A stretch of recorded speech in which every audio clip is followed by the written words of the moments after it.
የአብይ አህመድ አገዛዝ የ2018 ረቂቅ በጀት ለፓርላማ አቅርቦ ውይይት ተደርጎበታል። ለክልሎች የሚሰጠው የድጎማ በጀት አዲስ አበባን አለማካተቱ እያነጋገረ ይገኛል። የአዲስ አበባ በጀት በዝርዝር ውስጥ ያልገባው ለምን እንደሆነ በግልጽ የተነገረ ነገር የለም። ግምቶች ከያቅጣጫው እየተሰጡ ነው። ሰሞኑን አጀንዳው በሰፊ እየተነሳ ያለው አዲስ አበባን ወደ ኦሮሚያ ክልል ለመጠቅለል ከፍላጎት ባሻገር ተግባራዊ እርምጃ እየወሰደ ያለው የብልጽግናው አገዛዝ በሚቀጥለው በጀት አዲስ አበባ በኦሮሚያ ክልል ስር ገንዘቧን የምታገኝበትን ሁኔታ ያመቻቸበት የበጀት እቅድ ነው ሲሉ ግምታቸውን የሚሰጡ ሰዎች ቁጥር እየጨመረ መጥቷል። የአብይ አህመድ አገዛዝ እስካሁንም ይህን ያደረገበት ምክንያት አለመግለጹ ጉዳዩን የማለማመድና ምናልባትም የህዝቡን የልብ ትርታ ለማድመጥ አድፍጦ እየጠበቀ እንደሆነም በመግለጽ ግምታቸውን የሰጡ አሉ።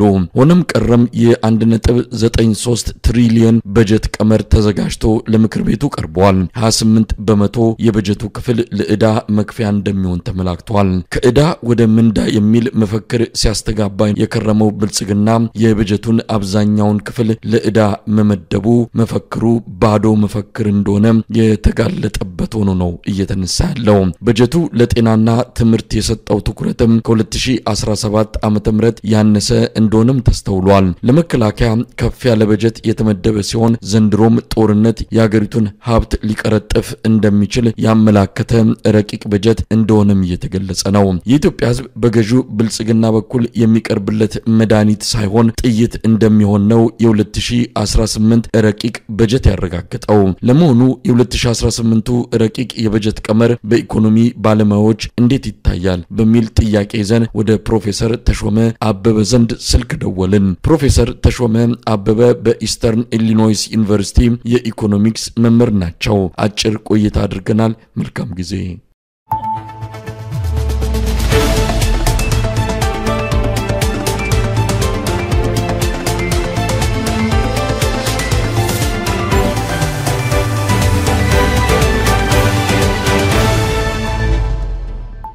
በጣም አመሰግናለሁ ፕሮፌሰር ተሾመ አበበ የኢኮኖሚክስ ባለሙያ እንዲሁም መምህር። እንግዲህ የአብይ አህመድ አገዛዝ ለ2018 የኢትዮጵያ አቆጣጠር በጀት ቀመሩን አስርቶ ለህዝብ ተወካዮች ምክር ቤት ለውይይት መቅረቡን ሰምተናል። እንግዲህ በጀቱ ወደ 1.9 ትሪሊየን የኢትዮጵያ ብር እንደሆነ ነው የተመለከተው። ብሩን በተለያየ መልኩ የሚሰበሰብ እንደሆነ ይገልጻል። ከዛ ውስጥ 28 በመቶ የሚሆነው ዕዳ ለመክፈል እንደሚውል ነው በቀመሩ ላይ የታየው። እንደው አጠቃላይ በጀቱን እንደው ወደ ዝርዝር ከመግባታችን በፊት እንዴት አዩት? እንግዲህ ይህንን በጀቱን ያየሁት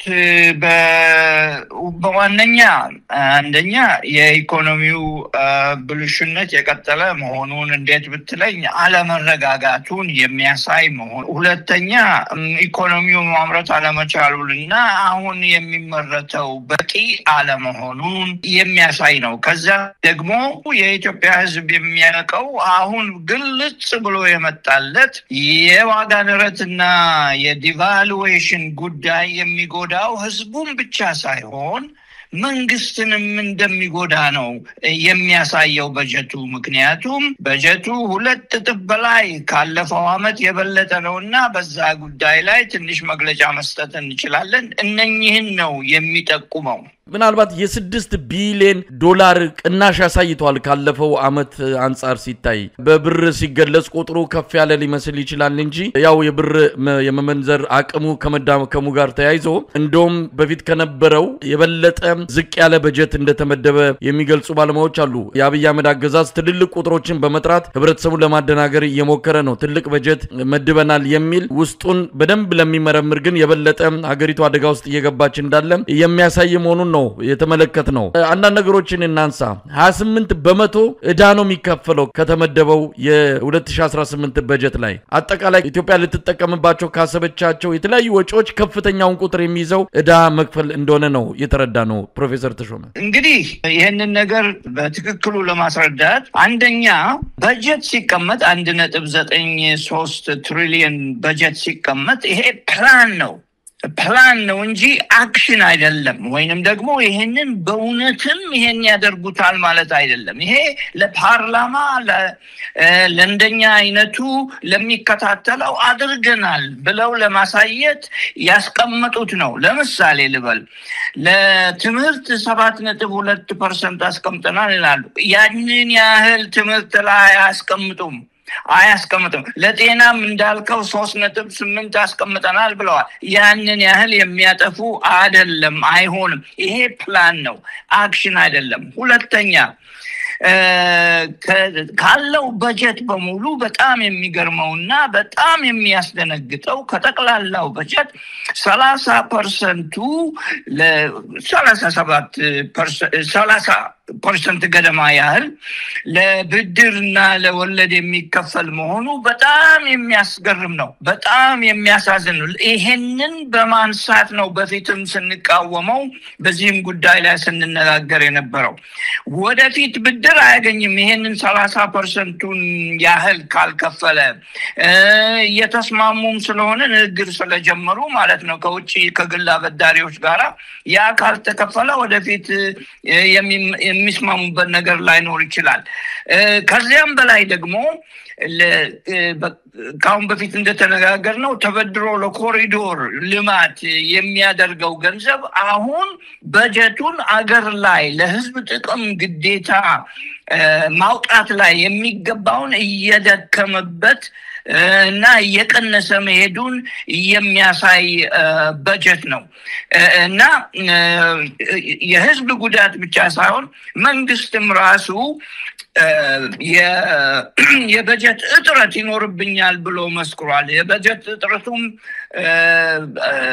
500 ቢሊዮን ብር ድረስ እንደሚሆን በግምት አስቀምጧል ይሄ 500 ቢሊዮን ብር ከየት ነው የሚመጣው እጥረቱን ለመሸፈን ሲባል ህዝብ ላይ እንደገና በታክስ በማንኛውም ነገር ገንዘብ እየሰበሰቡ ካላሟሉት በስተቀር የበለጠ እጥረት ይዞ እንደሚመጣና እንደሚቀጥልም የሚያሳይ መሆኑን በእርግጠኛ የሚያሳይ በጀት ነው ምናልባት አንዳንድ ቁጥሮችን በደንብ መረዳት ከቻለን በዋናነት ለመከላከያ የተመደበው በጀት መጨመሩን ከዚህ በተጨማሪ ሀገሪቱ ከፍተኛ የሆነ የጤናና የትምህርት በጀትን ወደ መከላከያ በማዞሯ የተነሳ ብዙ ነገሮች መቃወሳቸውን እያየን ነው አሁን ከጤና ባለሙያዎች የተቃውሞ እንቅስቃሴ ጋር ተያይዞ ምናልባት በዚህ በጀት ላይ ተወሰነ ጭማሪ ተደርጎ ጥያቄዎቹ እንዲመለሱ የጤናውን ሴክተር በተወሰነ ደረጃ ለማሻሻል የሚያስችል ትኩረት ይሰጣል ተብሎ ተጠብቆ ነበር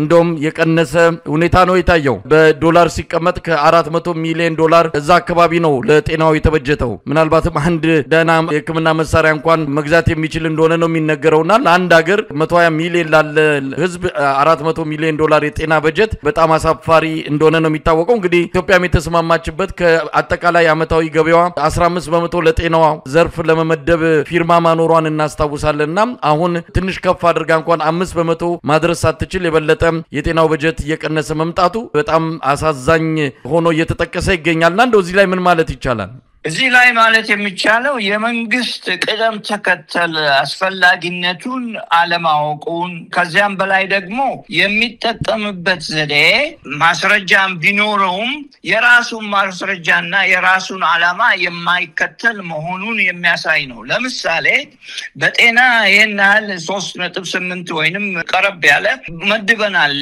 የሚሉት ለመከላከያ ለተባለው 6% ያላስቀምጠናል የሚሉት እነኚህ ገንዘቦች ቀድም እንዳልኩት በእውነትም ይሄን ያህል ያጠፉበታል ማለት ሳይሆን ወደ ሌላ ቦታ ተሸርሽረው ሊወሰዱ የሚችሉ ናቸው ለምሳሌ ከቻይናና ከእስራኤል ልዩ አይነት እቃዎች እየገዙ ነው ህዝብን የሚያሰቃዩ ወይንም ደግሞ ህዝብን ለመከታተል የሚያስችላቸው መሳሪያዎች እየገዙ ነው እያስመጡ ነው እነኚህ በግል ኩባንያዎች የሚሰሩ መሳሪያዎች ናቸው ለነኛ መከፈል አለበትና ብዙ ለጤናም ሆነ በትምህርት ላይ ለትምህርትም ሆነ መከላከያም ላይ የሚሉትን ያስቀምጡትን ወደዚያ ላይ አንሸራሽሩት ይችላሉ መጨረሻ ላይ ማለት ነው አክሽን በሚወስዱበት ጊዜ ሊያደርጉት ይችላሉ አንድ መጥቀስ ያለብን ነገር ታስታውስ እንደሆነ ኢትዮጵያ ጠቅላላ በጀት አሁን ለሚቀጥለው አመት ከሁለት እጥፍ በላይ ነው ያደገው በብር ሲታይ በዶላር ሲታይ ግን ቀንሷል ይሄ ምንድነው ይሄ ዲቫሉዌሽን የሚባለው ነገር ያመጣው ጉድ ነው ለምንድነው ይሄንን መልበት ብሩ ዋጋ እንዳጣ የሚያሳይ ትልቁ ማስረጃ ይሄ ነው በህዝብ ኪስ ያለው ብር ብቻ ሳይሆን ዋጋ ያጣው መንግስት እጅም ያለው ብር ዋጋ አጥቷል ማለት ነው በዶላር ሲታይ በጀቱ ተቀነሰ ማለት ዶላር ያላቸው በጣም ተጠቅመዋል ማለት ነው ዶላር ያለው ማን ነው ዶላር ያለው ናሽናል ባንኩ ወይንም ብሔራዊ ባንኮች አንዳንድ ባንኮች ደብቀውም ሆነ በማንኛውም መንገድ የሚያስቀምጡት ሶስተኛ ከውጪ ሀገር ያሉ የኢትዮጵያን ዕቃ የሚገዙ ናቸው እነሱ ተጠቀሙ የተጎዳው የኢትዮጵያ ህዝብ ምክንያቱም የምንገበያየው በብር ስለሆነ በዶላር ስላልሆነ ተጠቃሚነቱ ወደ ሌላ አካል ተላለፈ ማለት ነው እና ዲቫሉዌሽን ያመጣው ጉድ ይሄ ነው ማንን ጠቀመ ብለን ስንጠይቅ የጠቀመው የውጭ ሀገር ዶላር ያላቸውን ሰዎች ኢትዮጵያ ውስጥ ሆነ ውጭ ሀገር ያሉትን የጠቀመ ነው ማለት ነውና በጀቱ ይሄንን በትክክል ያሳያል የያንዳንዱ ስርዓት ወይንም የያንዳንዱ ኦርጋናይዜሽን ኢትዮጵያ ውስጥ ያለውን በጀት ለመከታተል ባንችልም ምን ያህል እንዳጠፉ ምን ያህል እንደተሰጣቸው ወደፊት ለማየት እንችል ይሆናል የዛን ጊዜ ደግሞ የበለጠ እውቀት ሊኖር ይችላል በዚህ ጉዳይ ላይ እንደ ፕሮፌሰር ተሾመ እንደ ባጭሩ መግለጽ ከተቻለ ሀገሪቱ መድኃኒት መግዛት እየተወች ጥይት መግዛት በላይ አተኩራለች ማለት እንችላለን ለሀገሪቱ ህዝብ የሚያስፈልጉ ነገሮች እየቀሩ የማፈኛ የስለላ የጦር መሳሪያዎች እነዚህ ነገሮች በመግዛት ላይ ሰፊ ትኩረት ሰጣለች ብሎ መደምደም ይቻላል በትክክል ለዚህ ነው ለህዝብ ጥቅም ግዴታ እየደከመ ኢትዮጵያ ውስጥ መምጣቱን በትክክል የሚያሳይ በጀት ነው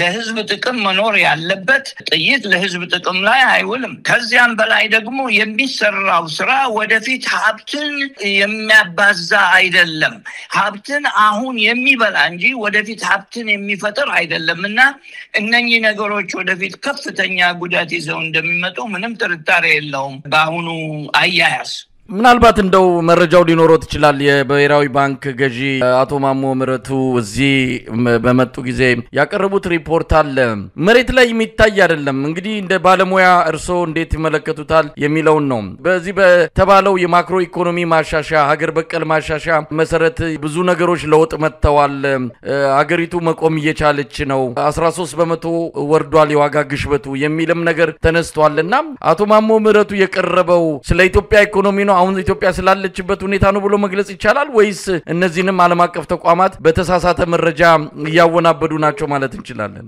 በሁለት መንገድ ነው ይሄንን አንደኛ አቶ ማሞ ወይንም የብሔራዊ ባንክ ገዢው ማወቅ የሚችለው አትሞ የበተነውን ብር ብቻ ነው ምክንያቱም አትሞ የበተነውን ብር ቆጥሮ አስመዝግቦ የበተነውን ብቻ ነው የሚያውቀውና አንዴ ከተበተነ በኋላ ወዴት ሄደ ከየት መጣ ማን የበለጠ ሰራበት ማን አልተጠቀመበትም የሚለውን ሊያውቀው አይችልም በጭራሽ አይችልም ለምንድነው የማይችልበት ማስረጃ መሰብሰቢያ መንገድ የላቸውም አንደኛ ይሄ ነው ትክክለኛ የሆነ ማስረጃ መሰብሰቢያ መንገድ የላቸውም አውቃለሁ ካለ ቢነግረን በጣም መልካም ነው ሁለተኛው የሚከተሉት የሞኔታሪ ፖሊሲ ይባላል ፊስካል ፖሊሲ በመንግስት የሚመራ የማምረቻ ፖሊሲ ሳይሆን ገንዘብን አብዝቶ በመበተን ወይንም ቀንሶ በመበተን የሚመራ ፖሊሲ ነው ኢትዮጵያ ውስጥ ላሉ አይነት አገሮች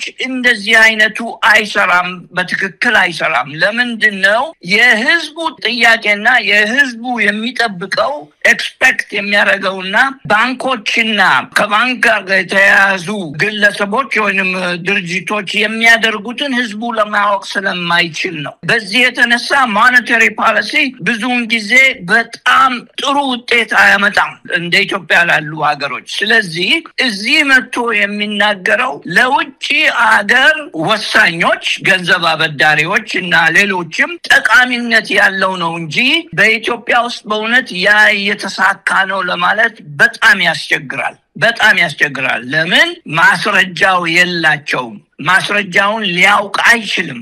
እሱ ሊያውቅ አይችልም። የሚችለው ምን ያህል ገንዘብ እንደበተነ ብቻ ነው እንጂ ገንዘቡ አንዴ ከብሔራዊ ባንክ ከወጣ በኋላ ወዴት ሄደ፣ ምን አይነት ነገር ፈጠረ፣ ምን አይነት ምርት ፈጠረ የሚለውን ሊያውቀው ስለማይችል ነው። እንደው በመጨረሻ ምን ማለት ይቻላል? እንግዲህ ናብይ አሁን ኢትዮጵያ ውስጥ ማንሰራራት አለ።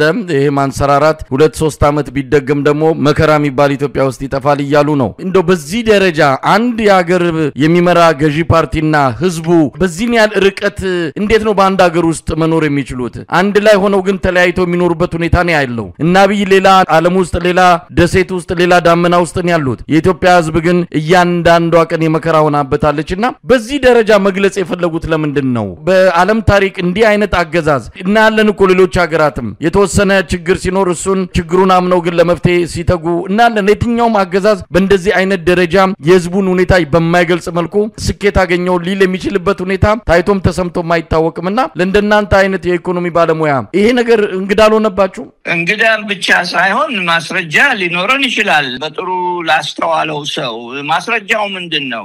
7 አመት እኮ ነው ኢትዮጵያ ለምታለች፣ ኢትዮጵያ ታላቅ ትሆናለች እየተባለ ሲነገር ነበር። አሁን 7 አመት ሆኖታል። አሁንም እንደገና ሌላ 7 አመት መጠበቅ ሊኖርብን ነው ማለት ነው። ስራው ከተሰራ ለምንድን ነው 7 አመት የሚፈጀው? ከዚያም በላይ ደግሞ ፕራዮሪቲያቸው ቅደም ተከተላቸውን እያየን ስለሆነ የፖሊሲ ቅደም ተከተል ጥያቄ ውስጥ የሚያስገባ ነው። ከዚያም በላይ ደግሞ እያየን ያለ ነው፣ በኢትዮጵያ ውስጥ እያየን ያለ ነው ማለት ነው። በየቀኑ አዲስ ህግ ይወጣል። በየቀኑ አንድ ነገር ነው የሚወጣ። ዳይሬክት ፎሬን ኢንቨስትመንት ከውጭ ለምሳሌ ለሚገባ ዶላር ይዘው ለሚመጣ ለኢትዮጵያውያን ሸማቾች፣ ለኢትዮጵያውያን ገንዘብ ለሚያስቀምጡ፣ ለሚቆጥቡ ይሄ በጣም ችግር ነው። ችግር የሚሆንበት በየቀኑ ህጉን ስትለውጥ፣ በየቀኑ አዲስ ህግ ስታወጣ ምንድነው የሚሆነው ነገ የሚለውን ህዝቡ ለመገመት ያቅተዋል። ምንድነው ነገ የሚሆነው፣ ተነጎዳ የሚሆነውን የማለትን ሐሳብ በጥንቃቄ ወስዶ ነው ገንዘብ ሲያጠፋ፣ መኪና ሲገዛ፣ ቤት ሲገዛ፣ ልጆቹን ትምህርት ቤት ለመላክ ሲሞክር፣ ገንዘብ ባንክ ለማስቀመጥ ሲፈልግ ወይንም ኪሱ ለማስቀመጥ ሲፈልግ እነኚህን ነገሮች ጥያቄ ውስጥ አስገብቶ ነውና በየቀኑ ስርዓቱ ህጉ የሚለወጥ መመሪያው የሚለወጥ ከሆነ ህዝቡን ግራ ያጋባው ስለሆነ ህዝቡ ጥሩ ውሳኔ ሊያደርግ አይችልም። ባለው ሁኔታ ከችግርም በላይ በውሳኔው ህዝቡን እያሳበዱት ያሉ ይመስለኛል በእኔ አስተሳሰብ። በጣም ነው ማመሰግነው ፕሮፌሰር ተሾመ አበበ በወቅታዊው የበጀት ጉዳይ ላይ አጠር ያለ ቆይታ ስላደረግን በተመልካቾች ስም ከልብ አመሰግናለሁ። እኔም እንደዛው መሳይ አመሰግናለሁ።